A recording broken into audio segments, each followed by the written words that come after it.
నమస్తే సార్. నమస్తే.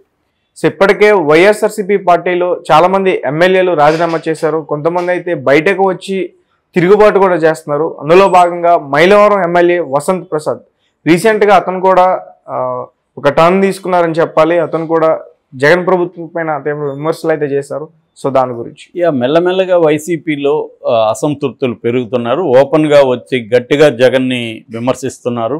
మనం ముందు చూసాము, గూడూరు వరప్రసాద్ కానీ, తర్వాత రాయదుర్గం కాపు రామచంద్రారెడ్డి కానీ, సత్యవేడు ఆదిమూలం కానీ, తర్వాత మచిలీపట్నం బాలశౌరి కానీ, వీళ్ళందరూ కూడా ఓపెన్గానే జగన్ని విమర్శిస్తూ మాట్లాడారు. అంతకుముందు ఆర్కే ఆళ్ళ రామకృష్ణారెడ్డి వీళ్ళందరూ కూడా తీవ్రంగా జగన్ని విమర్శిస్తూ మీటింగులు పెట్టారు.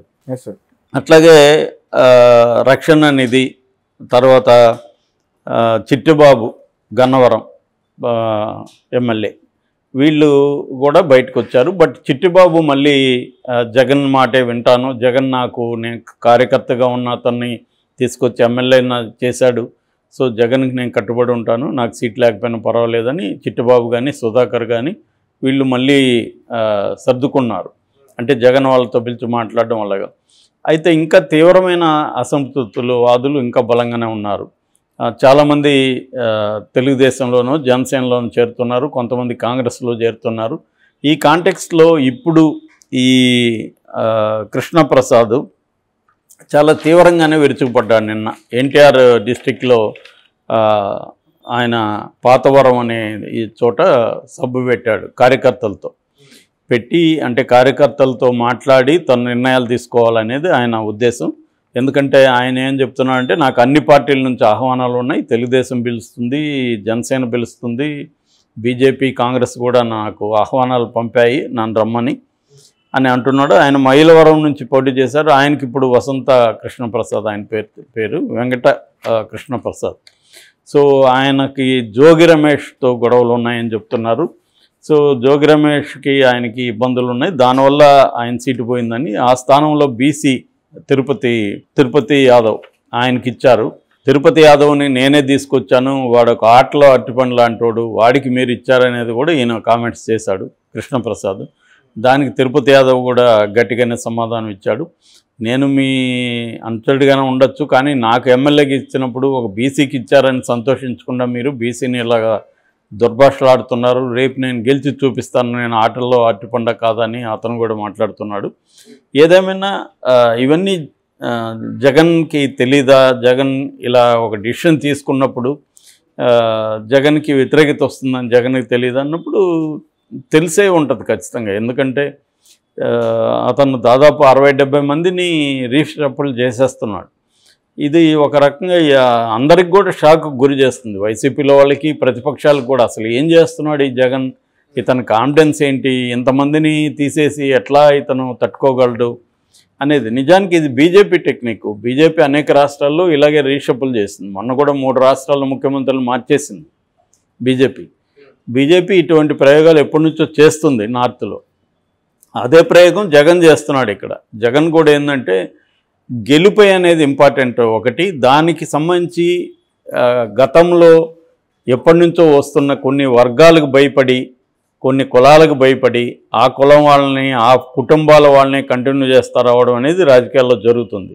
ఫర్ ఎగ్జాంపుల్ ఇప్పుడు నర్సాపురం ఉంది, నిన్న మనం మాట్లాడుకున్నాం. అక్కడ ఎప్పుడు చూసినా ఒక 2 సార్లు తప్ప మిగతా నియోజకవర్గం ఏర్పడినప్పటి నుంచి 50s ఎప్పుడు ఏర్పడితే అప్పటి నుంచి ఇప్పటి వరకు కూడా క్షత్రియ కమ్యూనిటీనే ఎంపీలుగా ఉన్నారు. ఫస్ట్ దాన్ని ఈయన మార్చి ఉమాబాలను పెట్టాడు. ఇప్పుడు గాజుల బల్జా ఆమె, సిట్టి బల్జా, సో ఆమె బీసీ, ఆమెను పెట్టాడు అక్కడ. సో ఇలాగా జగన్ ఏం చేస్తున్నాడు, అక్కడే కాదు మొత్తం 5 ఎంపీ సీట్లకి గోదావరి జిల్లాల్లో బీసీలను పెట్టాడు ఫస్ట్ టైం. అలాగా అతను జగన్ ఏం చేస్తున్నాడంటే, ఒక ఈ కాపు కమ్మ కలుస్తున్నారు కాబట్టి ఈ కాంబినేషన్ని దెబ్బ కొట్టాలంటే బీసీలని రంగంలోకి తీసుకురావాలి. అందుకని తనకు బాగా క్లోజ్గా ఉన్న రెడ్డి కమ్యూనిటీ కావచ్చు, ఆ కమ్మ కమ్యూనిటీ కావచ్చు, వీళ్ళని కూడా పక్కన పెట్టేస్తున్నాడు. ఎందుకంటే అతను ఏ రకంగానూ ఛాన్స్ తీసుకోదలుచుకోలేదు. నమ్మకం ఉండొచ్చు అతనికి, మనమే గెలుస్తామని. కానీ క్యాండిడేట్లు కూడా వెరీ ఇంపార్టెంట్ అనేది అతను నమ్ముతున్నాడు. సో ఆ క్యాండిడేట్ల పట్ల వ్యతిరేకత కావచ్చు, ఆ క్యాండిడేట్ల సామాజిక సమీకరణ అంటే కుల సమీకరణం కూడా కరెక్ట్గా లేకపోతే దెబ్బతింటాం అనేది అతనికి ఉన్న అండర్స్టాండింగ్. దానికని మారుస్తున్నాడు. మార్చినప్పుడు సహజంగానే ఇప్పుడు ఎమ్మెల్యేగా 5 ఏళ్ళు పనిచేసి టక్కని నీకు మళ్ళీ నాకే వస్తుందని ఆశిస్తూ ఉన్న వాళ్ళు నీకు ఎమ్మెల్యేగా ఇవ్వనని చెప్పినప్పుడు వాళ్ళు ఖచ్చితంగా శాపనార్థాలు పెడతారు, ఇతను ఘోరమైన వ్యక్తి అంటారు, ఇంకెన్నైనా శపిస్తారు. అది అన్ని పార్టీల్లో ఉండేది. ఇప్పుడు కృష్ణప్రసాద్ వస్తున్నాడు, ఇక్కడ ఆల్రెడీ దేవినేని ఉమా గొడవ స్టార్ట్ అయింది, ఆయన ఇంకోరు బుద్ధ వెంకన్న, వీళ్ళందరూ గొడవలు స్టార్ట్ చేస్తున్నారు. వాళ్ళకి సీట్లు లేకపోతే తెలుగుదేశంలో అయినా అదే జరుగుతుంది. రేపు అనౌన్స్ చేసినాక తెలుగుదేశంలో కూడా ఇట్లాంటి గొడవలే ఉంటాయి.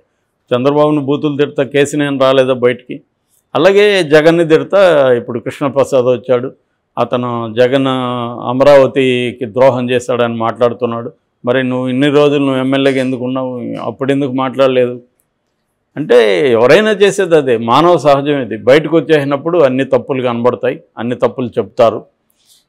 లోపల ఉన్న రోజులు వాళ్ళు ఏమి చెప్పరు, జగన్ గొప్పోడు అది ఇదని మాట్లాడతారు, సడన్గా ఇట్లా మాట్లాడతారు. రాజకీయాల్లో ఇవన్నీ కామనే. మొన్నటి వరకు షర్మిలా చూసాం కదా, రేవంత్ రెడ్డి ఒక దొంగని మాట్లాడింది, ఆ దొంగకి సీఎం ఇస్తారని మాట్లాడింది. ఎక్కువ రోజులు కూడా కాలేదు, 2 నెలలకు ముందే. మళ్ళీ ఇవాళ వాళ్ళిద్దరు ఒకటైపోయారుగా. మా మేడం మా అధ్యక్షురాలని ఈయన అంటున్నాడు, ఎమ్మెల్యే ఆయనకి పత్రిక ఇచ్చి వచ్చింది. సో ఇవన్నీ కామనే. మనకు ఆ వీడియో ఈ వీడియో వేస్తే ఏంద్రా ఇట్లా మారిపోతారా మనుషులు అనిపిస్తుంది. ఓకే, అలా చాలా మంది ఉన్నారు అట్లా. ఇప్పుడు జగన్కి కూడా ఈ ఇబ్బంది ఖచ్చితంగా ఉంటుంది, దానివల్ల ఇబ్బందే లేదని చెప్పలేము, ఆ మేరకు నష్టం కూడా ఉంటుంది. అయితే ఏ నష్టం ఎక్కువ నష్టం జరుగుతుంది అంటే తీసేయడం వల్ల ఎక్కువ నష్టం జరుగుతుందా, ఉంచడం వల్ల ఎక్కువ నష్టం జరుగుతుందా అనేది అతను బేరీ చేసుకొని తీసేయడం వల్ల కంటే కూడా వాడిని ఉంచడం వల్లే ఎక్కువ నష్టం జరుగుతుంది అని ఒక నిర్ణయానికి వచ్చినప్పుడు అతను తీసేస్తున్నాడు. అది మంచి చెడ్డని మనం నిర్ణయించలేం బయట నుంచి, ఎందుకంటే అతను పార్టీ పెట్టుకున్నాడు, అతను చేస్తున్నాడు. దీనివల్ల డెమోక్రసీకి ప్రజలకి ఏమైనా నష్టం అంటే ఖచ్చితంగా కొన్ని విషయాల్లో నష్టం ఉంది. ఎందుకంటే ఒక ఎమ్మెల్యే ప్రజలకు దగ్గర అయి ఉంటాడు, సో అతను కొన్ని పనులు చేస్తుంటాడు. ఇప్పుడు ఇతను ఏదో చెస్లో తీసిపడేసినట్టు, అతను చెస్ ప్లేయర్ కూడా జగన్, కాబట్టి అలాగా తీసేసి పక్కన పడేస్తున్నాడు కాయిన్ని. ఎప్పుడు దేనికి ఏది ఎసురు వస్తుందో తెలియదు, దేన్ని దెబ్బ కొడతాడో తెలియదు చెస్లో. అటువంటి అంటే మామూలుగా ప్రత్యర్థులు కూడా ఊహించిన ఎత్తులేయడమే కదా చెస్లో విన్నింగ్కి, ప్రత్యర్థి ఊహించకుండా దెబ్బ కొట్టగలగాలి. అదే కాకుండా ఇంకొక 4 ఎత్తులకి నువ్వు ప్రిపేర్ అయ్యిండు, 4 ఎత్తులు 10 ఎత్తులకు ప్రిపేర్ అయ్యిండాలి మెంటల్గా. అది జగన్ అప్లై చేస్తున్నాడు, ఆ చెస్ గేమ్ దీన్ని ఇక్కడ రాజకీయాల్లో అప్లై చేస్తున్నాడు. సో ఇలాంటివి ఉన్నప్పుడు ఏమవుతుందంటే ఇది నిజానికి డెమోక్రటిక్ స్వభావం కాదనేది క్లియర్గా తెలుస్తుంది. కానీ ఇవాళ డెమోక్రసీ ఏ పార్టీలో ఉంది, ఏ పార్టీలో లేదు, జగన్లోనే లేదని మనం విమర్శించడానికి ఇంకెక్కడన్నా ఉండాలి కదా. కాంగ్రెస్లో ఉందా, బీజేపీలో డెమోక్రసీ ఉందా, ఎక్కడా లేదు. బీజేపీ కూడా ఇష్టం వచ్చినట్టు సీఎంలు మారుస్తుంది. ఇక్కడ కాంగ్రెస్ కూడా రేవంత్ రెడ్డికి ఏమైనా ఫ్రీడమ్ ఇచ్చారా? 2 నెలలకి ఆయన 40 సార్లు ఢిల్లీ వెళ్ళొచ్చాడు. కాబట్టి ఏ పార్టీలో డెమోక్రసీ లేదు, ముఖ్యంగా రీజనల్ పార్టీలో అసలు ఉండదు. వాళ్ళు డిసైడ్ అయినోడే ఉంటాడు, డిసైడ్ కాకపోతే వెళ్తారు, వాళ్ళు శాపనార్థాలు పెడతారు, అన్నీ చేస్తారు. దానివల్ల నష్టం ఎంత వస్తే అంత వీళ్ళు భరించడానికి సిద్ధమే కదా చేస్తారు. సో నేను ఉద్యోగంలో తీసేస్తే నువ్వు వెళ్ళి నన్ను బూతులు తిడతావు, అతను వేస్ట్ పిల్ల అంటావు, ఇంకోటి అంటావు, నేను దానికి రెడీ అయ్యి నేను తీయాలనుకున్నప్పుడు వీడు మనం తిడతాడేమో అని ఉంచుకుంటే నాకు ఎక్కువ నష్టం జరగచ్చు. కాబట్టి జగన్ అదే చేస్తున్నారు.